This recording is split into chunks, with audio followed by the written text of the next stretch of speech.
pieces that are written in this genre.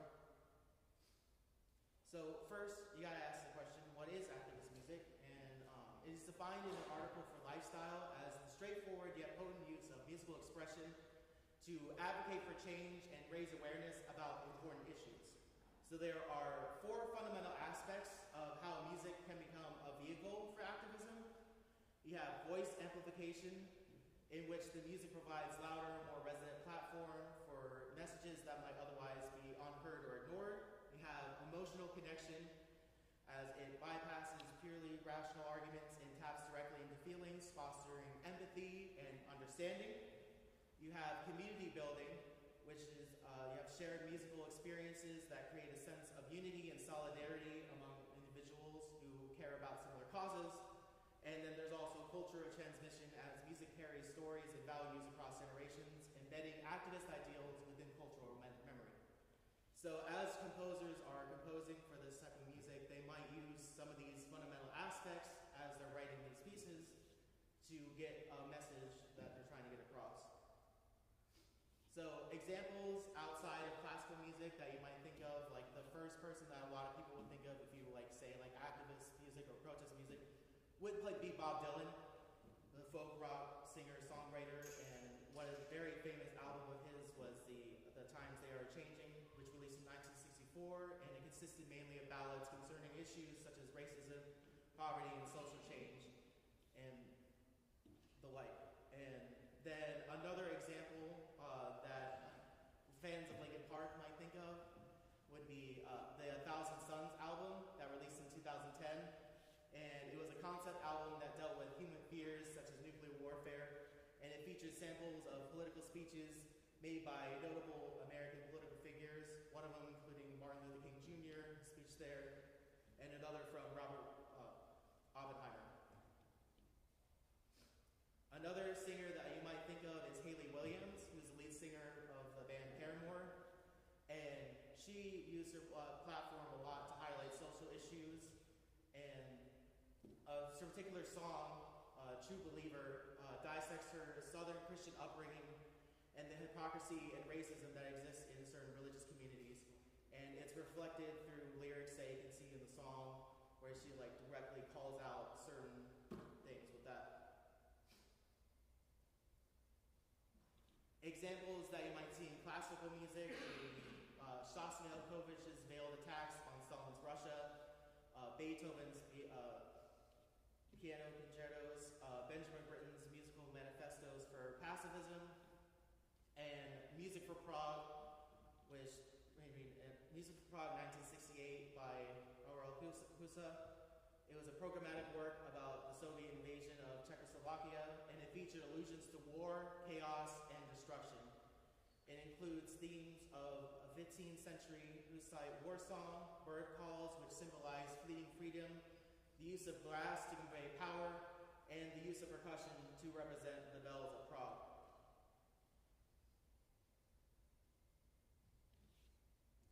Getting further down into percussion, you have The Innocents. This is the work written as an effort to delve deeply into the most current issues surrounding the core subject of wrongful imprisonment and exoneration. It is a 1-hour dramatic soundscape comprised of 17 individual tableaus. Some of the pieces are intentionally meant to be uncomfortable, where they're a bit too long or momentarily chaotic and confusing. And this is meant to like really, as you feel this uncomfortable feeling, you might stop and think about the message that they're talking about, and it might stay with you longer.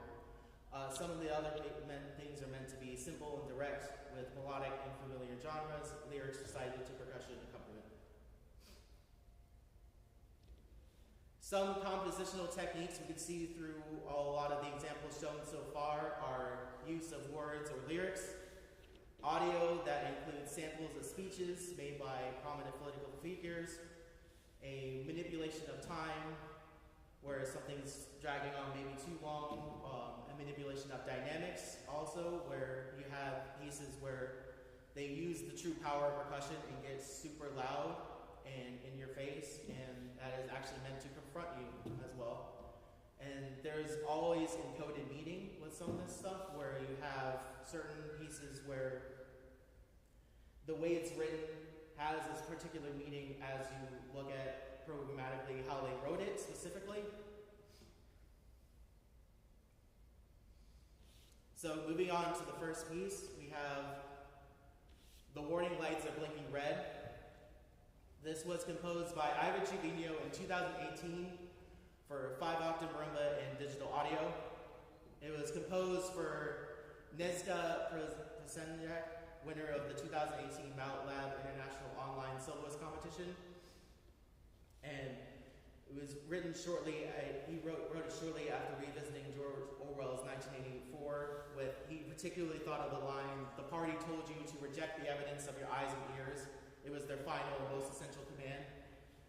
He was really thinking about that as since it was written in 2018, that was during the first Trump administration, and where things were getting a little chaotic there, and you had the incessant use of where you say fake news and trying to undermine the press and everything.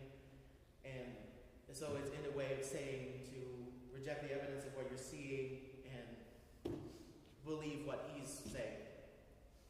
He wanted to write something that was chaotic, intense, to capture that manic state of the political climate at the time of writing the piece.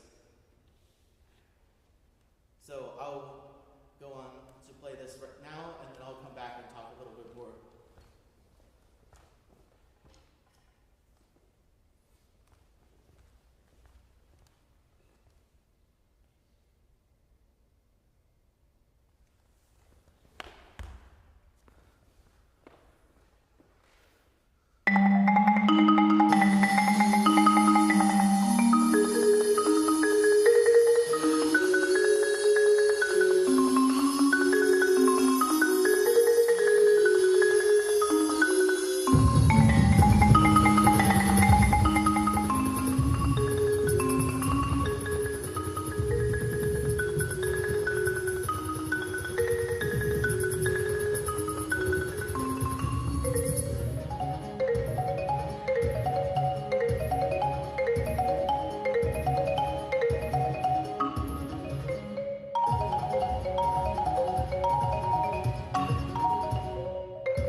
Okay, so I wanted to play that piece first because there's several different ways that you can do programming notes for like these kind of recitals where you can play the piece first and then talk about it, or talk about it before you play the piece. So that was an example where I played it first, and now I'm talking a little more about the form.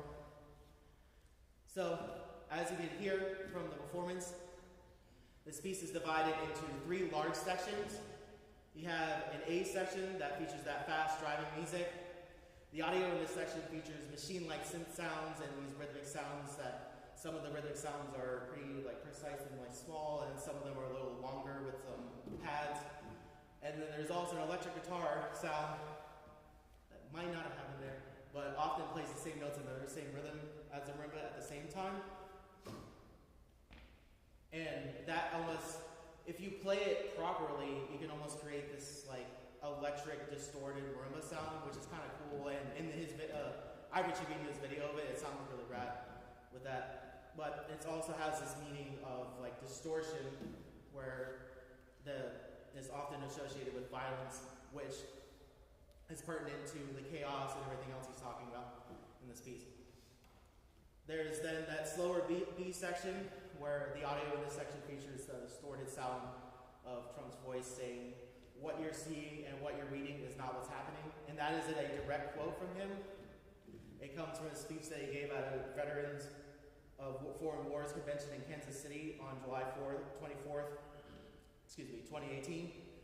And in that moment, he was criticizing the media for its reaction to his trade tariffs policy broadcasting fake news. It was a, what you're seeing is not what's happening kind of thing. And so he kind of distorted that voice, and in a little ways it's almost kind of like making fun of that sound too, because it kind of sounds funny in certain parts where the voice gets really high-pitched too. So it's kind of like, that's kind of ridiculous that a president would be saying that as well. You then have a return to the A section that features, it starts in the same tempo as the B section, and then it slowly speeds up to the original tempo from the first A section. And then there's that cello rondo that goes to the end. As he's playing this, as you go through it, the composer is achieving chaos through the manipulation of the audience's sense of time and the key. There's a lot of times where it probably felt like it was in like 7/8 or something like that, but the beginning of the piece is actually in 4/4.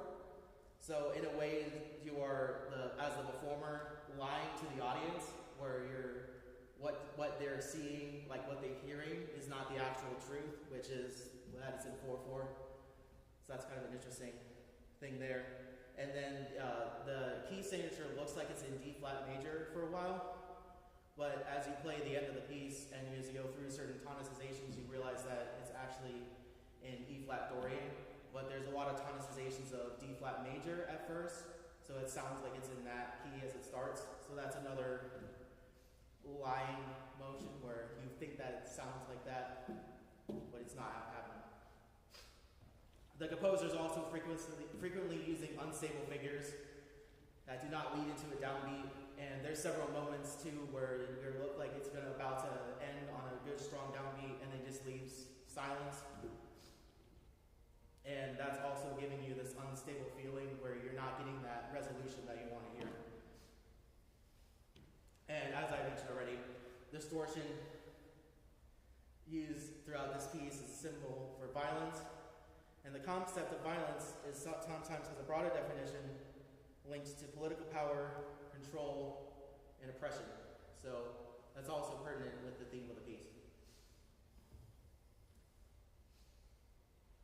This piece serves as a good snapshot for the chaotic times that people were going through during the first Trump administration.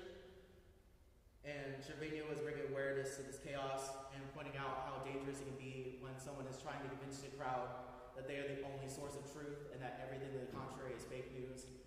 It can cause this dangerous cycle where some people don't know what to believe in and they just decide to believe every word that this person says and they can get away with a lot. And a performance of this piece could contribute nowadays to a needed conversation about the behavior of these politicians. That's still going on as we are in the second administration of Trump and his goons. And it contributed a needed conversation about these behaviors and the dangers of what happens when we just let that behavior continue unfettered.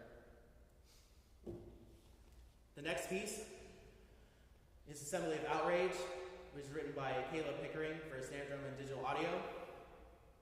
The composer was commissioned to write this piece by Dr. Andrew Ling, an associate professor of percussion at the University of Alabama. And the digital audio is comprised of audio excerpts of news reports on gun violence and other tragedies that are juxtaposed against clips of ludicrous faith and over-sensationalized news sources. The composer began with the tape when he wrote this piece, and the fast rudimental snare drum part that works in tandem with the piece, he wrote that to serve whatever mood of the audio at certain points. And in a conversation with him, he said that this work serves as a commentary on the unfortunate state of our modern news reporting, politics, and major issues that divide our communities. You can see here 4 different rhythmic figures.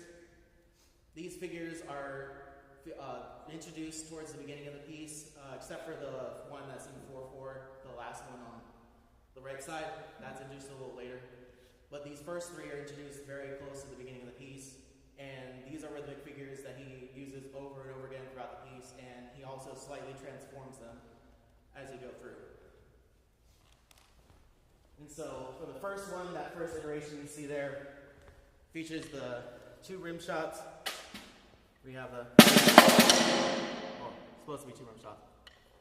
But then later on, you also get an iteration that has a herta at the beginning of the second beat. And then he even transforms it later on to change that herta into a diddle with. So you can see how he's transforming that one. Then the one that's to the right of that, it starts as, it's introduced as this, where you have in a long form that's decrescendoing. But then as soon as that rhythm comes in, that's the moment when it just stays that way for a lot of the rest of the piece, where you either have a crescendo there, or you have a decrescendo. And it's also important to note that the diddles there are supposed to be done in a rudimental style, where it's almost like the 16th note from the previous beat is getting the beat, where instead of being tight drags, like, it's more, has that feel. And that's how that's characterized the whole time. Then the one in 3/4, it's featured a lot of times, and you almost always hear that glistening bell with it, where it chimes on the first half of the 3/4 bar, and then the second half, dividing it in 2, and that almost makes it feel like you're in 6/8. And he often does that as a way to transform the music later on when you're playing something that is in a 5/8 bar or something like that. It eases the move of that, and it also just kind of throws you off for just a little bit. Then the last one is featured a little bit towards the middle-ish, and it features what I like to call an inverted flam, where you're playing a 30-second note beat that like really fast against, like it's an accent on there, so it's kind of inverted to the normal flam figure, where you have the grace note following that kind of pattern. And there's other iterations of that one where it's in a 3/4 bar, and then there's also a 5/8 note version of that as well that appears throughout.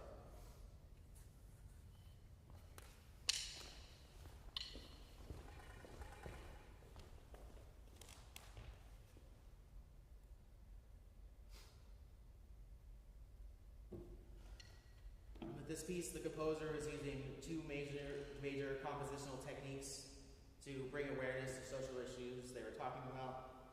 The collage of audio clips works to highlight the critique of a culture of desensitization and performative outrage.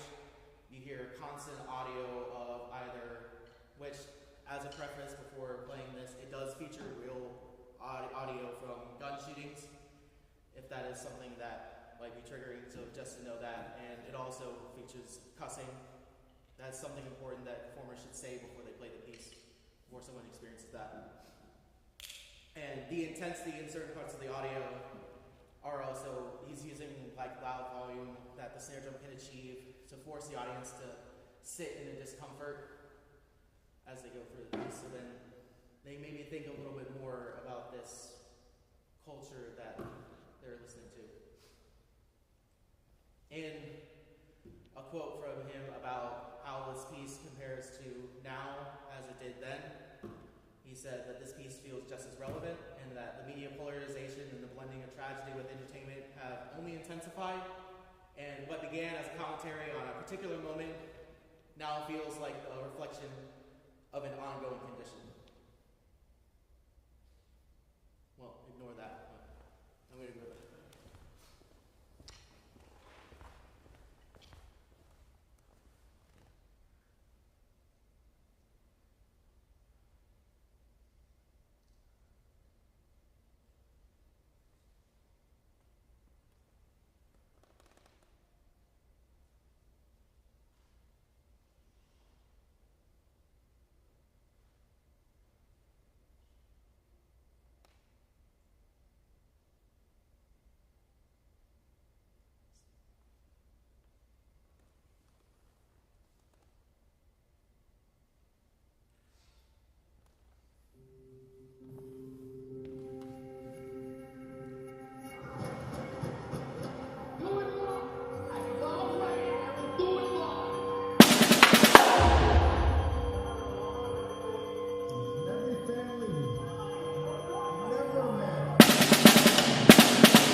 Broadway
So, the last piece that I'm going to be talking about today is one that I commissioned myself for one of my very dearest friends, Overton Alford.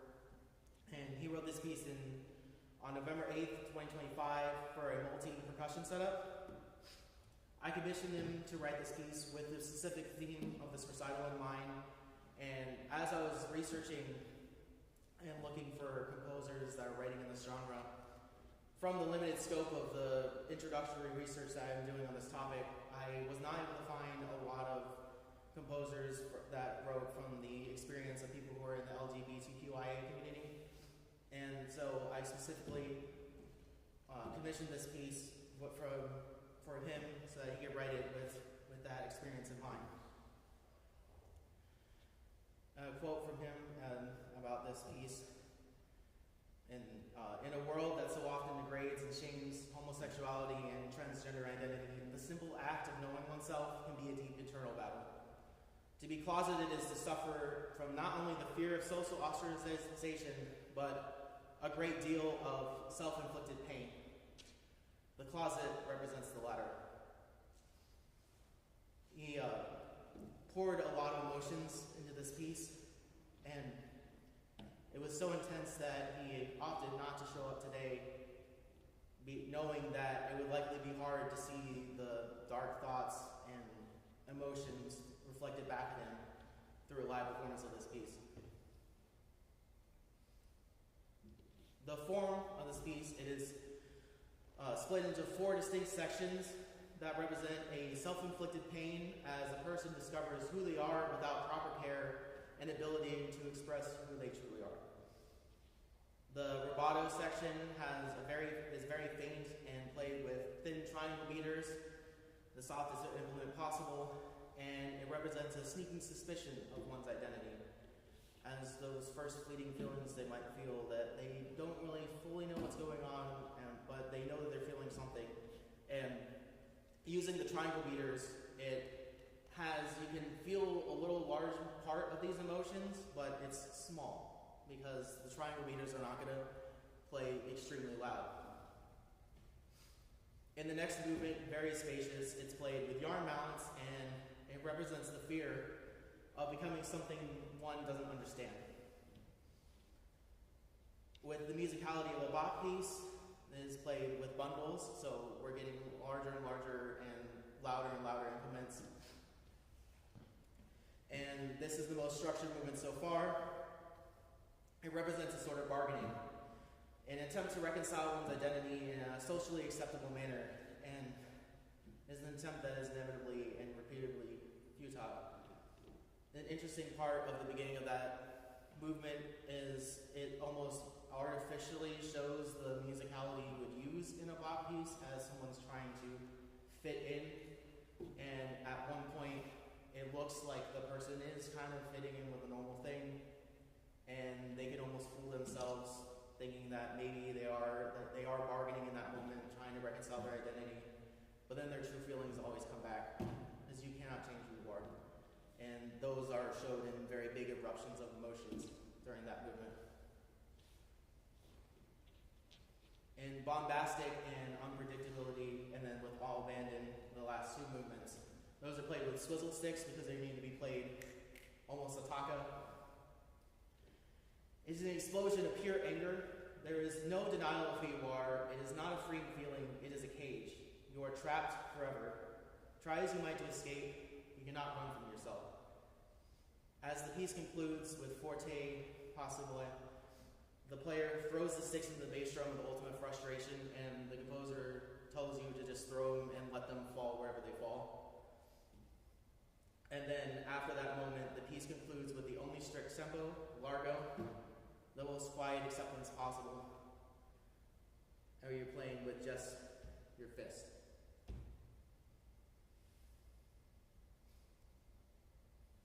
This is an example of what the score looks like. He wrote it in a way where you actually didn't have organized bars, and this also almost represents a way of musically of showing where your true identity is just this thing, and society is what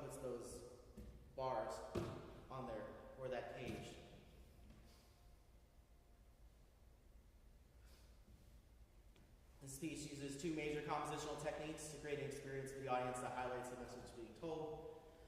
There's an intended lack of measures, as you saw with groupings, that the audience can hear as implied measures that shows how societal norms are placed upon someone regardless of how they feel on the inside. The volume of the piece towards the very end is intended to make the audience feel uncomfortable. If you have earplugs, you might want to use them. If not, you can just kind of cover your ears. It will be super loud towards the very end. And it's meant to be that way to give you just a small feeling of what those intense feeling of rage might feel like for someone who's going through that. And another statement from Overton, you mentioned that the tragedy of the closet is that none of this pain is human nature. Many societies throughout history have accepted or even embraced LGBTQ plus identities, and those that refuse often create societal structures that encourage feelings of deep shame for those on a non-heteronormative spectrum. Although this piece takes place entirely in a cerebral context, one must be aware that the pain felt by a struggling LGBTQ plus person is always a result of outside forces, because no human feels shame unless they were told to.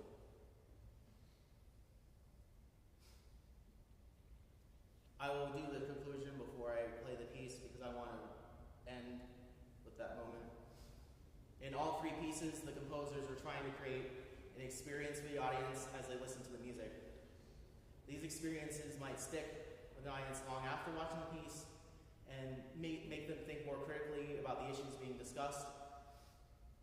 And through some of these experiences, there might be gained empathy to the situation going on, where someone might not have felt about or even thought about a certain thing, but these pieces maybe bring awareness to that or show what someone else is feeling.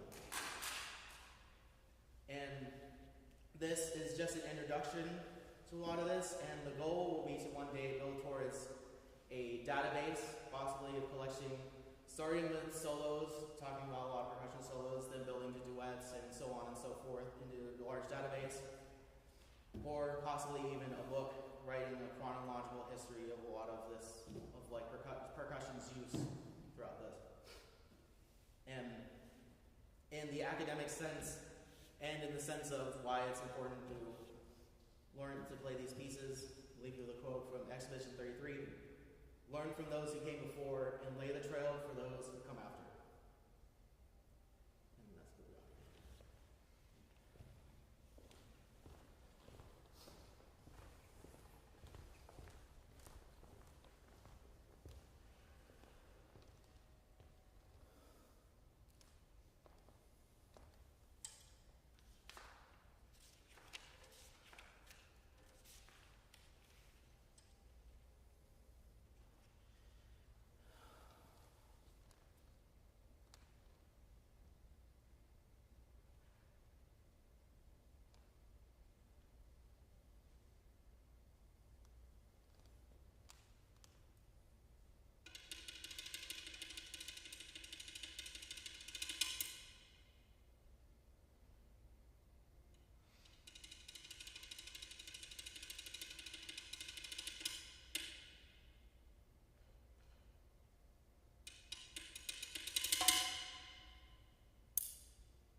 Thank you all for coming. I appreciate you listening to me yap about music.